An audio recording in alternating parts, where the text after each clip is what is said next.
안녕하세요. 오늘은 대사증후군 잡는 211 식단이라는 책을 소개합니다.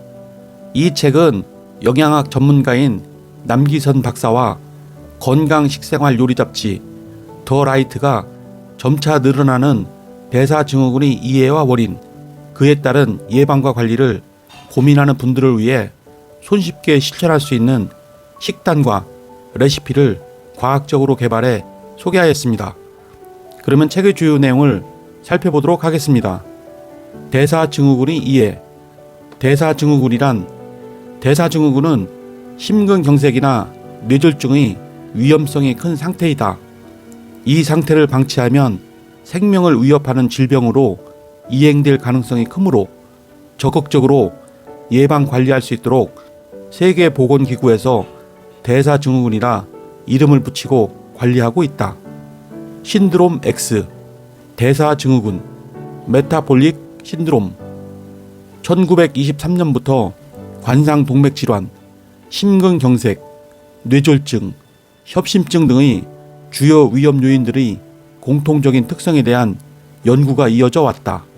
하지만 실제 대사증후군이 수면 위로 올라오게 된 계기는 1988년 미국 당뇨병 학회에서 한 교수가 이러한 증상을 통칭해 신드롬 X로 소개하면서부터이다.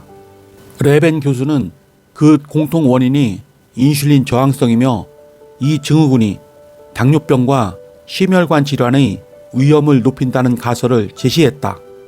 이후 여러 이름으로 의사들 사이에서 언급되다가 마침내 1998년 세계보건기구에서 이를 대사증후군으로 공식화하고 그 정의와 5가지 진단 기준, 복부 비만, 혈압 상승, 혈당 상승, 고중성지방, 저 HDL 콜레스테롤 중 3가지 이상 해당되는 경우를 제시함으로써 본격적으로 전 세계적으로 대사증후군의 예방 관리에 힘쓰게 되었다. 대사증후군, 왜 위험할까? 대사증후군은 그 자체보다도 이로 인해 발생하는 혈관 질환과 혈액순환 장애로 유발되는 합병증을 더 조심해야 한다. 또한 심혈관 질환이나 당뇨병, 중풍을 앓게 될 가능성이 높아 마치 시한폭탄을 안고 사는 것과 다름없으니 꾸준히 관리해야 한다. 소리 없이 다가오는 대사증후군. 요즘은 국민건강보험공단이나 직장 또는 개인적으로 건강검진을 많이 받고 있어 대사증후군 진단을 받거나 위험 요인을 알고 있는 분들이 많다.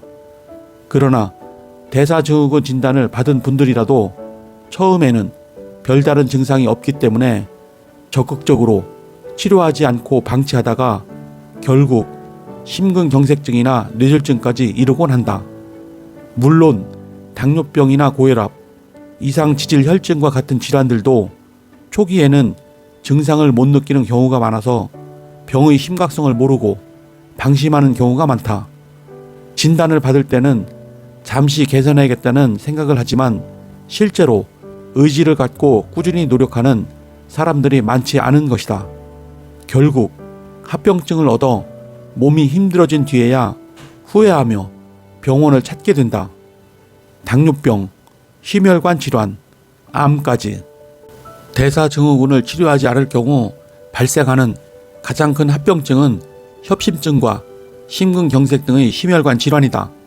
또한 대사증후군이 있으면 여러 요인이 복합적으로 관여해 생기지만 특히 핵심적인 것은 인슐린 저항성이며 인슐린 저항성은 제2형 당뇨병, 인슐린 분비가 선천적으로 잘 안 되는 제1형 당뇨병과 달리 후천적으로 혈당 조절이 안 돼 발생하는 당뇨병으로 진행되는데 중요한 요인이다. 대사증후군은 암과도 밀접한 관련이 있다. 서구화된 생활습관과 식습관으로 인해 비만이 되고 또 이로 인해 대사증후군으로 판정되는 사람이 많아지면서 특히 유방암, 대장암 등 암 발생 위험도 함께 높아지고 있다. 대사증후군의 가장 큰 원인은 대사증후군의 위험 요인으로는 복부 비만, 인슐린 저항성, 과다한 열량 섭취, 부족한 신체 활동 등이 있으며 그 외 환경적, 사회 경제적, 심리적 요인도 관계가 있는 것으로 알려져 있다. 이 중 대사증후군을 일으키는 가장 큰 원인은 바로 복부 비만과 인슐린 저항성이다. 복부 비만, 흰 쌀밥, 짜게 먹는 식습관은 물론 과자, 빵, 커피 믹스를 좋아하는 한국인은 탄수화물 섭취량이 많다. 이렇게 정제된 탄수화물을 다량 섭취하면 탄수화물을 에너지로 쓰고도 남아 체내에서 중성지방으로 바뀌어 고스란히 내장 지방이 된다. 탄수화물뿐만 아니라 고열량식, 운동 부족 등도 복부 비만의 원인이 된다. 인슐린 저항성, 복부 비만과 이를 유발하는 좋지 않은 생활 습관이 오래 지속되면 우리 몸이 인슐린에 반응하는 능력이 떨어져 혈당이 세포로 이동할 수 없게 된다. 이런 상태를 인슐린 저항성이 생겼다고 한다. 인슐린 저항성이 생기면 혈당이 세포로 들어가 쓰이지 못해 혈당은 계속 상승하고 췌장은 더 많은 인슐린을 분비해 이를 극복하려고 애쓰게 되어 결국 고인슐린증을 초래한다. 이는 대사증후군은 물론 제2형 당뇨병의 원인이 된다. 대사증후군의 예방 관리, 인슐린 저항성을 잡아라. 인슐린 저항성은 탄수화물, 혈당과 밀접한 관련이 있으므로 탄수화물의 양과 질을 고려한 식습관이 중요하다. 음식 섭취 후 혈당 변화를 GL, 글리세믹 로드라고 하는데 GL이 높은 식사는 고인슐린 혈증, 인슐린 저항성을 초래할 수 있으니 대사증후군을 예방 관리를 위해 GL이 낮은 로우 GL 식사를 권한다. 균형 잡힌 로우 GL 식사, 복부 비만으로부터 시작되었다고 해도 과언이 아닌 대사증후군의 예방 및 관리에 무엇보다 중요한 것은 식습관, 식사 조절이다. 그렇다면 어떻게 식사 관리를 해야 대사증후군을 예방 개선할 수 있을까? GL이란 GL, 글리세믹 로드는 식품 섭취 후의 혈당 부하 변화를 말한다. 대사증후군의 근본 원인이 되는 인슐린 저항성과 복부 비만을 개선하려면 식후 혈당을 많이 올리지 않고 인슐린이 과다 분비되지 않도록 하는 식사를 해야 한다. 그것이 바로 GL이 낮은 식사, 즉 로우 GL 식사이다. 로우 GL 식사는 혈당을 큰 변화 없이 안정적으로 유지함으로써 포만감을 주고 식욕을 조절하게 해준다. 체중 관리, 혈압 관리, 혈청 지질 관리, 혈당 관리가 필요한 대사증후군 예방과 관리에 탁월한 식사법이다. GL은 아래와 같은 식으로 계산할 수 있다. GL은 해당 식품의 GI 곱하기 해당 식품의 1회 섭취량에 포함된 당질 나누기 100. 여기서 GI, 글리세믹 인덱스 혈당 지수는 식품에 함유된 탄수화물이 얼마나 빠르게 소화 흡수되어 혈당 농도를 높일 수 있는지 알려주는 지표이다. 그런데 GI는 1회 섭취량을 고려하지 않아 실제로 식생활에 적용하기가 어렵다. 그래서 GI에 식품의 1회 섭취량을 고려한 GL이 더 적절한 것이다. GL 수치는 열량이나 나트륨 수치처럼 식품 성분표에 표시되지 않아 실생활에서 활용하기 어렵다. 식품의 GL 수치를 모르더라도 손쉽게 로우 GL 식사를 할 수 있는 방법이 채소와 단백질 식품, 통곡물을 2대 1대 1 비율로 먹는 211 식단이다. 로우 GL 211로 실천하면 쉽다. 211 식단이란 적당한 크기의 접시 반을 채소로 나머지 반을 2등분해 각각 단백질 식품과 통곡물로 담아 차리는 황금 비율이다.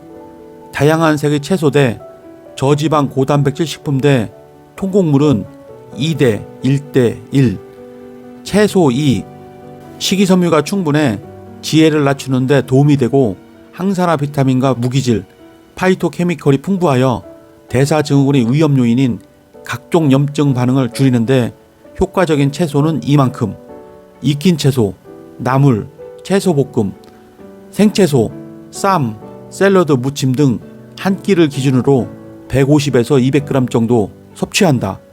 과일은 채소보다 당분 함량이 많으므로 간식으로 적당량만 먹는다. 단백질 식품 1. 우리 몸을 구성하는 성분으로 체내 대사를 조절하고 질병과 싸우는 힘을 주는 단백질. 심혈관 질환 발병 위험을 줄이기 위해 포화 지방이 적게 들어있는 저지방 단백질 식품으로 1만큼. 살코기 육류, 돼지고기 안심, 쇠고기 안심, 닭가슴살, 닭 안심 등이나 콩, 두부, 달걀 등으로 한 끼에 100g 정도 섭취한다. 지방은 견과류나 식물성 기름으로 보충한다. 통곡물 1. 맵기 빠지지 않는 밥과 같은 탄수화물 식품은 도정을 덜하여 거칠게 느껴지는 통곡물을 1만큼. 통곡물은 식이섬유와 비타민 B가 풍부하여 영양학적으로 균형 잡힌 로우 GL 식사를 완성해준다. 통곡물 밥은 한 끼에 약 3분의 2 공기 100g 분량을 먹는다고 생각하면 된다. 네, 이상으로 책의 주요 내용을 살펴보았고요. 대사증후군 예방 및 관리를 위해서는 올바른 생활습관과 함께 적절한 식습관을 유지해야 합니다.